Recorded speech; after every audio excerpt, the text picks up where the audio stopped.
Hey, Dave here from Fix and Fly RC. Hey, this will be a first video quite of this type that I'm doing. So today I'm going to focus on the importance of a good solder joint on your LiPo batteries and kind of the impact that could have on your plane.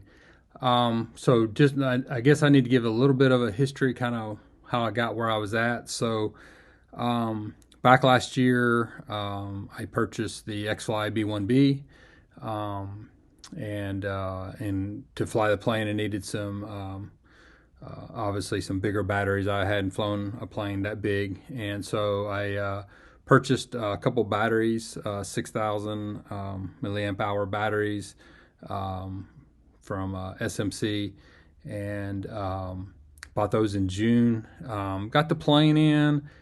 For a lot of reasons, just didn't get around to getting it assembled for a while. But in August, I went ahead and bought a couple more, two more batteries, because figured once I got it out in the field and flying it, you'd like to get more than one or two flights in if you could when you have to take the big planes out. So I had the batteries for a while, but it took a minute for me to get the plane together and ready to fly. There's a kind of a longer backstory with the B1B on the first plane that I had, and some issues I had with that, and I had subsequently have another one. But so the second plane I had was out on the second flight. It had only been flown one battery on the first flight, and had a mechanical failure on the wing and had to do some repairs. So had just got that all repaired. I did a whole set of videos on that as well, and you can see that on my channel. And I took it out to take it out to fly again. It was a mid 40-degree day, but batteries are stored in the house, kept in LiPo bags, kept in the car, so they might have been not quite at the optimal temperature, but not cold. But the real problem is that I put it on the checker. I guaranteed, I verified it had 100% charge in it, and put it in my plane, and then on my controller I've got it set up where I can check the voltage. Carried it out to the takeoff place, checked the voltage, 25.2 volts. Full throttle on takeoff and lifted up.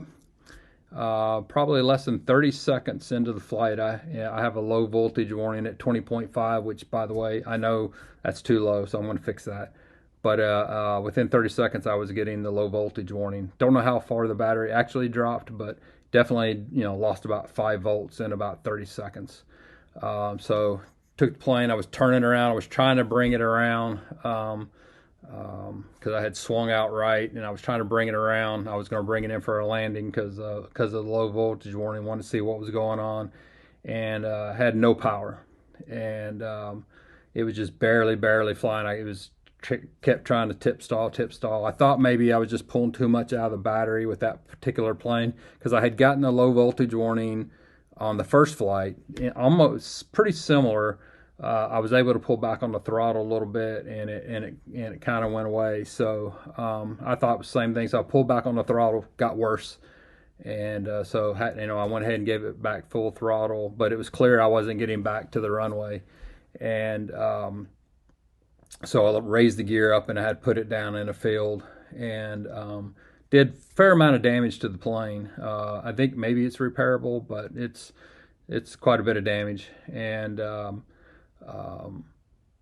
so initial thought was there was something going on with the plane that was pulling too much current, had a short, and so I was going to start digging into that. So had put the plane aside. In the meantime, I've been working on a A10 that I got, and I needed to use the battery to plug it up, to power it up, and do a few things with the plane. And so I grabbed one of the batteries that had flown, and I had noticed, you can see there's a little black mark right there, and it's clearly it's a burn mark. and I was like, well, why was it burnt? Why do I have a burn mark on this connector? And so I went ahead and I took, and I'm be very careful, by the way, took the um, cover loose, and what you can see, and I'll put some pictures in there, is that is a really poor solder job. As you can see here, the wires aren't tinned. It looks like maybe if half of the wire is actually being used. This side's the negative side's a little bit better. The positive side's really bad. So I was like, oh, I had a poor solder joint port on that battery. So I went ahead and started looking at my other batteries, and lo and behold, you can see there as well some really poor solder job. You can see the wires kind of pulled back in some places, and so I went and pulled another one back, and same kind of soldering job. So so clearly, the solder's bad, and all four of my batteries. One of them I knew had a bad solder from the very beginning. I actually fixed that one. I'd contacted SMC, and we just decided I would fix that one. But I just assumed that was a one-off. And but all four of the batteries are puffy. First thing I did is I just took pictures of the poor solder joints, and I sent them to SMC, and the response I got back originally was that they had guy that had normally done their solder joints had been in a wreck, and they had to hire somebody new, and apparently he wasn't doing a good job. I was kind of hoping more of a, hey, send them back, we'll fix them. But that kind of kicked off a pretty big series of discussions with the company and a couple individuals there, and really just quite honestly, really never admitting that the solder joints themselves was bad. Got into a lot of discussion about, I went in and checked the internal resistances on the batteries, and they were bad. Some of them are well into the double digits, wide variability. I was told that probably I wasn't storing them correctly, which I'll admit, I did admit that I was storing about 3.4 volts. I know now it should be about 3.7, so I'll fix that. But again, there's wide variety, but that part was my fault. So, but I did have an actual phone conversation with one of the individuals in the company, and got to talking through him about the solder joints. And I'll have to tell a funny story, so I told him, I said I was pretty sure that these were cold solder joints, at least some of them, and he assured me that couldn't be true.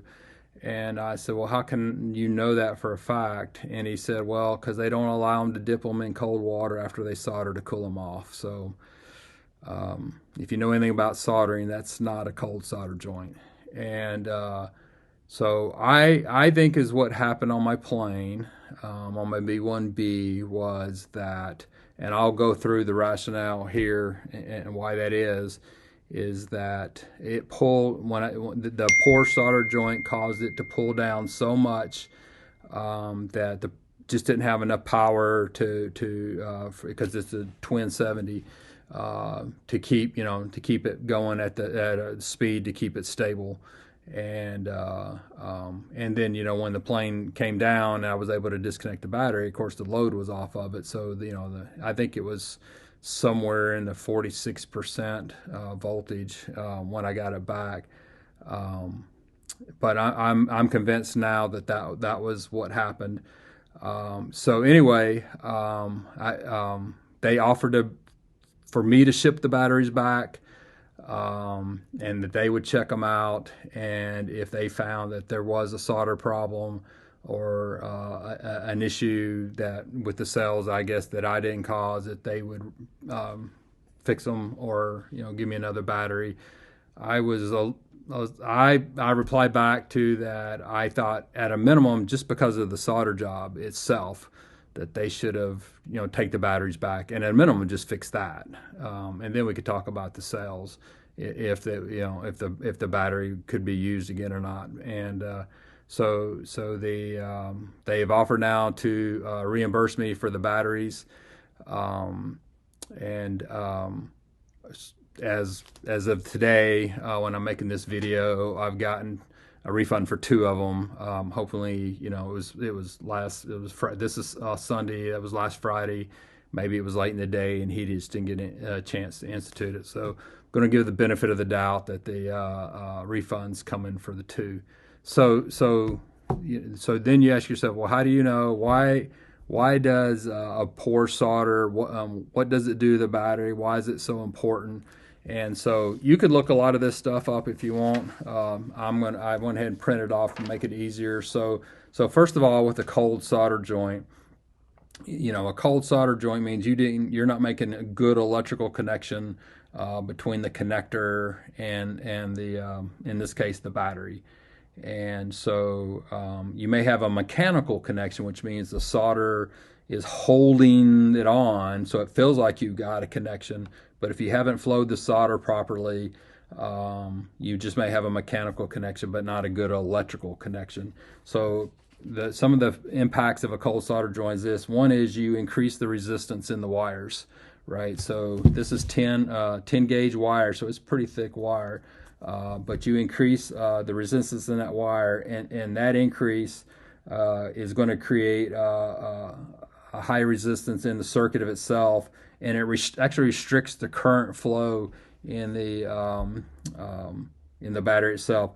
The second thing it does, it causes a heat buildup, and so this high resistance at that joint is going to cause localized heating, especially under high current draw, which makes perfect sense for the battery that's got the burnt mark on it. And then you will get a voltage drop.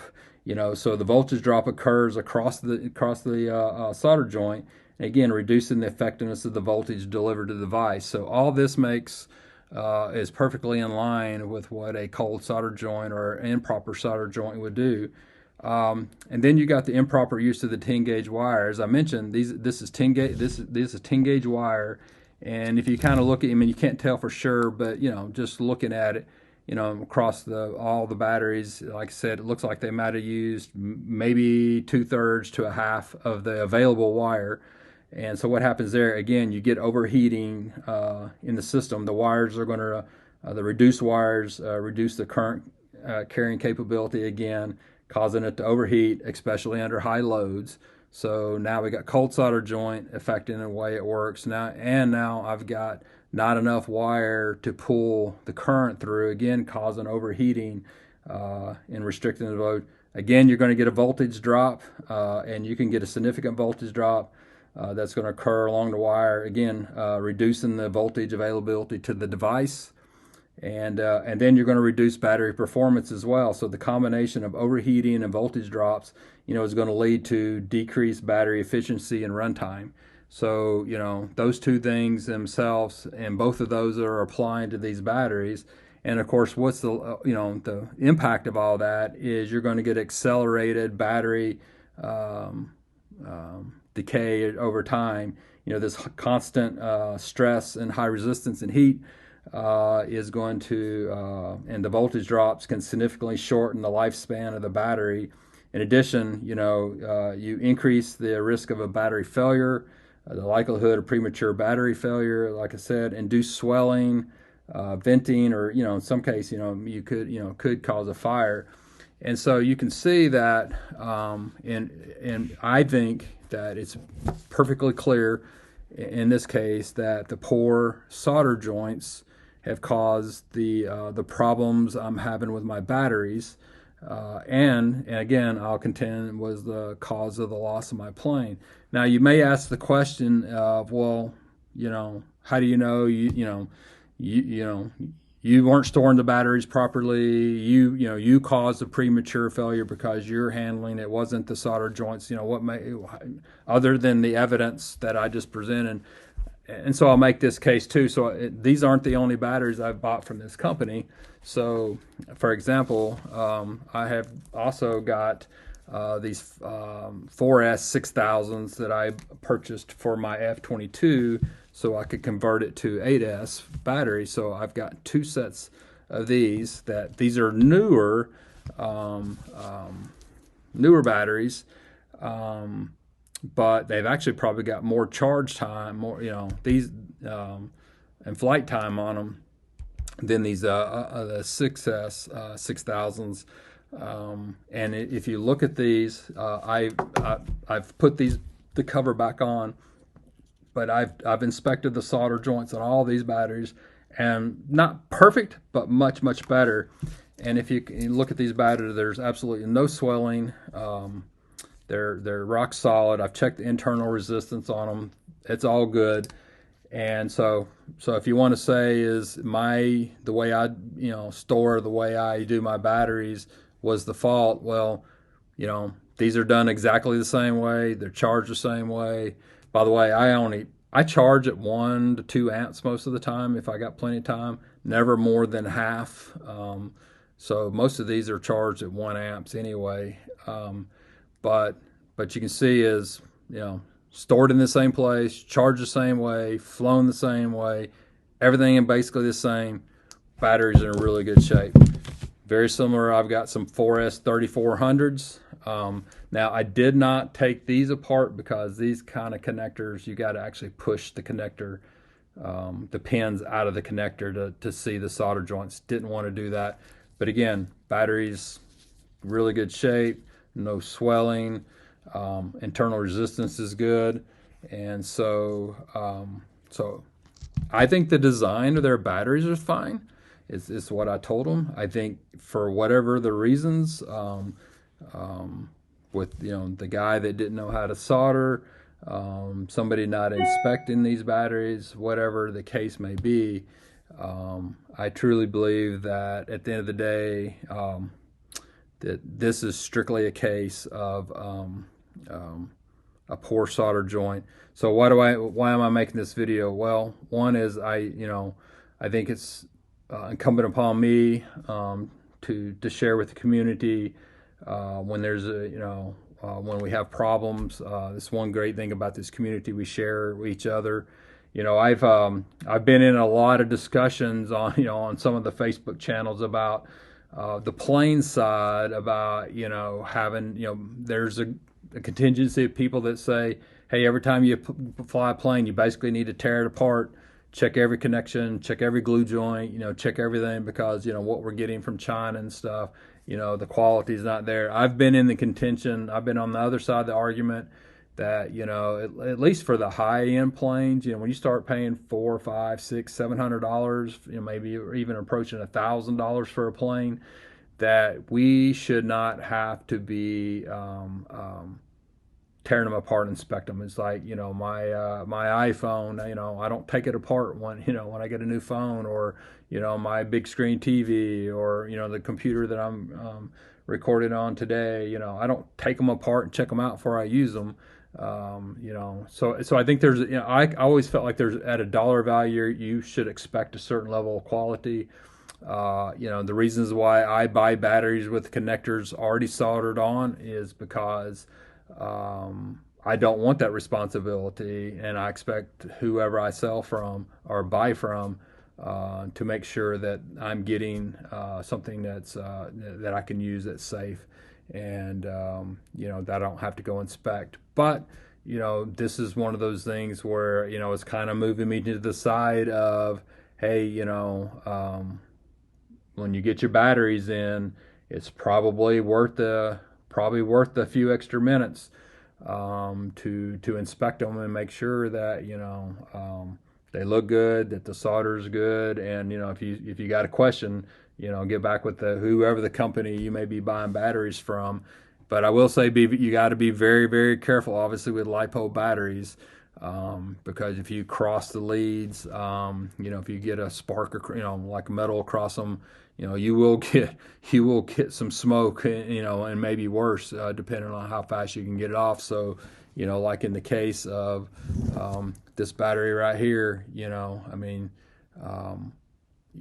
I was able to get just a little tiny screwdriver, right in the hole, right in the slot there, right there, and peel it back. And one of them, I actually got a pair of needle nose and had to pull it back. But you definitely don't want to get a screwdriver, across the leads right here. That would be very bad. So if you're not comfortable with that, find somebody in your flying community that would. If you, hopefully, most people at least are a member of some flying field somewhere, or gotten some experienced people that would be willing to check your batteries out for you if you're really uncomfortable with that. So I appreciate the time. I just I debated about whether I should do this video or not. Thanks to encouragement, a couple of folks that just said that kind of felt like it was my obligation to put that out. I just wanted to go ahead and put that out there. So, like I said, I just want to reemphasize, this is my experience with these batteries. I don't know about anybody else. I haven't talked to anybody else about these. I may be the only one, and if that's true, that's awesome. But just for me, I know that that's the experience I had with these batteries. And fortunately, where I live, we got a place that has a hazardous disposal, and they take LiPo batteries and stuff. So I have a good place where I can go dispose of these batteries and get safely. But they obviously, because of the connections and the internal resistance and the puffiness, I wouldn't take any kind of risk at charging these back up and flying them again. So anyway, if you got any comments or suggestions, just let me know in a comment. I appreciate your time, and hope everybody's safe out there flying. Check everything, make sure you're safe. Dave here with Fix and Fly RC. Thanks.